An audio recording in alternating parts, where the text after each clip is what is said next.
രാജ്യത്ത് കോവിഡ് കേസുകൾ വർദ്ധിക്കുകയാണ്. രോഗബാധിതരുടെ എണ്ണം 4026ആയി. 24 മണിക്കൂറിനിടെ കേരളത്തിൽ ഒരു മരണം ഉണ്ടായി.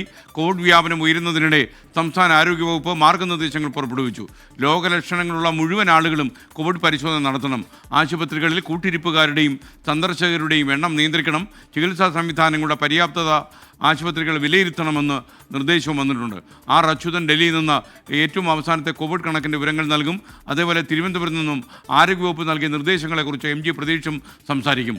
ആദ്യം ആർ അച്യുതനിലേക്ക്. Achuthan, good morning. പറയൂ വിവരങ്ങൾ.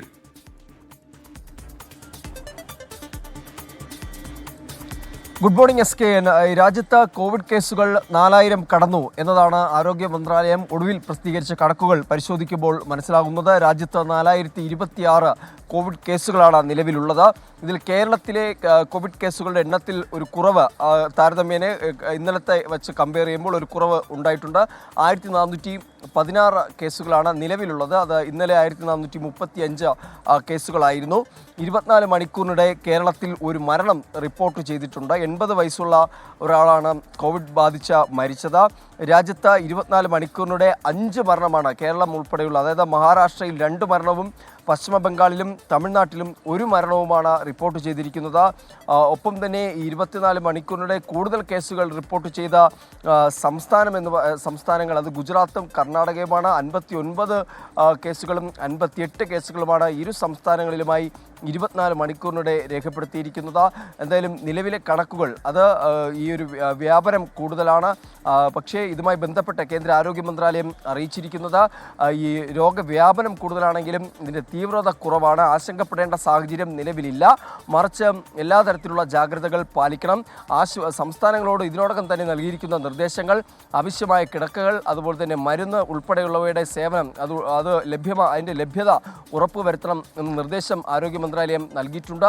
എന്തായാലും ജനുവരി മുതലുള്ള കണക്കുകൾ പരിശോധിക്കുമ്പോൾ ഇതുവരെ 37 മരണമാണ് കോവിഡ് ബാധ മൂലം ഉണ്ടായിരിക്കുന്നത്.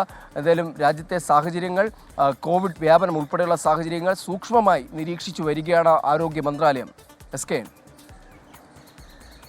MG പ്രതീക്ഷിച്ചിരുന്നു. തിരുവനന്തപുരത്ത് നിന്ന് ആരോഗ്യവകുപ്പ് ഈ കോവിഡ് കേസുകൾ വർദ്ധിക്കുന്ന പശ്ചാത്തലത്തിൽ പുതിയ മാർഗനിർദ്ദേശങ്ങൾ പ്രസിദ്ധീകരിച്ചിട്ടുണ്ട്. പ്രധാനപ്പെട്ട നിർദ്ദേശങ്ങളിലൂടെ MG പ്രതീഷ് കടന്നു പോകുന്നു. പറയൂ പ്രതീഷ്.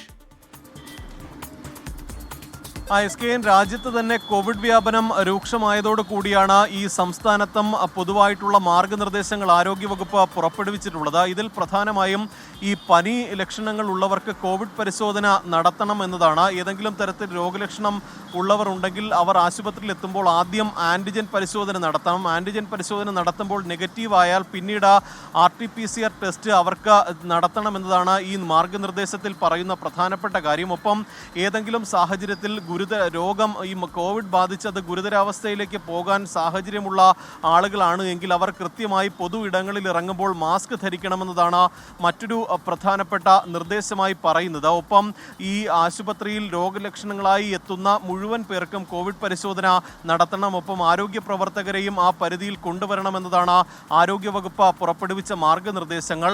ഒപ്പം ഈ സംസ്ഥാനത്തെ ഈ സർക്കാർ ആശുപത്രികൾ, ഒപ്പം സ്വകാര്യ ആശുപത്രികളൊക്കെ തന്നെ ഈ ഒരു സജ്ജമായിരിക്കാനുള്ള ഒരു നിർദ്ദേശം ആരോഗ്യവകുപ്പ് നൽകിയിട്ടുണ്ട്. ആവശ്യമായുള്ള ഓക്സിജന്റെ ലഭ്യത, ഒപ്പം ICU കിടക്കുകളടക്കം സജ്ജമാക്കാനാണ് നിർദ്ദേശം നൽകിയിരിക്കുന്നത്. ഇതിനായുള്ള ഒരു മോക്ക് ഡ്രിൽ വരും ദിവസങ്ങളിൽ സർക്കാർ സ്വകാര്യ ആശുപത്രികൾ നടത്തണമെന്ന് മാർഗനിർദ്ദേശത്തിൽ പറയുന്നുണ്ട്. എന്തായാലും വളരെ ഗൗരവത്തോടു കൂടിയാണ് ഈ രാജ്യത്തെ കോവിഡ് വ്യാപനം കേരളത്തെ വിവരങ്ങൾ നൽകിയത്.